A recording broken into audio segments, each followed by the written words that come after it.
আজকে এলাম আড়ি নিবার নিগে বাড়ি বগলে জুম 2 বিঘা আসলো, ওই 2 বিঘা কাইডে ডাইরেক্ট মাথাত করে বাইতে থুইছি। আর এটা ফাঁকে তো মাথাত করে নিয়ে যাওয়াও খুব জটিল, তাই ট্রাক্টর নিয়ে এলাম। ট্রাক্টর দিয়ে আজকে আড়ি নিয়ে আনাবো। কয়দিন আগে হলো বৃষ্টি, আর ধান ভিজে ভিজে একদম বার হয়ে গেছে গা। কি করা যাবো, নিয়ে নিয়ে নাকবো বাইতে নিয়ে ভালো করে হুকামুনি। তো আমি আর আমার মামা ধানগুলো উড়াই দিতেছি, আর আমার ভাই ওটা সুন্দর করে হাজাইতেছে। এই বিঘা নেওয়ার পরে আরো 1 বিঘা আছে, তো এক টিপ ফট করে তুলে দিয়ে আরো এক টিপ নিয়ে নাকবো। আর আমার এই আলসা মামা এক আড়ি 3বার করে চেঙ্গা মারে, তাও আড়ি উর্ফে যায় না। 3 থালি করে ভাত খাওয়া তাও শক্তি নাই। আড়ি চেঙ্গা দিতে আবার হেডও পরে জায়গা, কি জ্বালা রে। আলসা মাইসে একলা কাম করলে তো ও বই আবার। তো ভিজা আড়ি তুলতে মামার বোধহয় কষ্ট হইতাছে।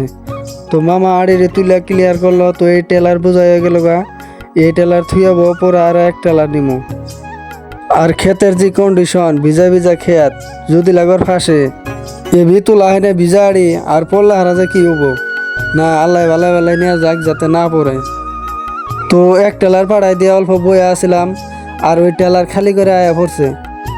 তো আগে আগে জায়গাত আছে, এটা হলো ভাই। এই ভাই আড়ি গুন্না সুন্দর করে হাজানি জানে। ভাইয়ের আজকে ভালো ইনকাম হয়েছে। 1 বিঘা মাড়ির আড়ি হাজা 100 টাকা করে পা। 8 বিঘা মানে হাজার হালাইছে আজকে। তো হাজিরা ভালাই পড়ছে আজকে ভাইয়ের। তো হাজানি পড়াই শেষই, আর অল্প আছে, ইহিনি দিলে 2টি হয়ে যাবো গা। তো 2 নম্বর টিপও জয় হয়ে গেল গা। আর এখন না যাবো বাড়িত। আর নো জি খারা আড়ি তো দিছি লুড়ি, কিছু হয়নি। যতই খারাপ হোক উড়ে পড়বো, কারণ ড্রাইভার এটা পুরো ড্রাইভার, পুরানা ড্রাইভার। তো তুলে তুলে অভ্যেস আছে।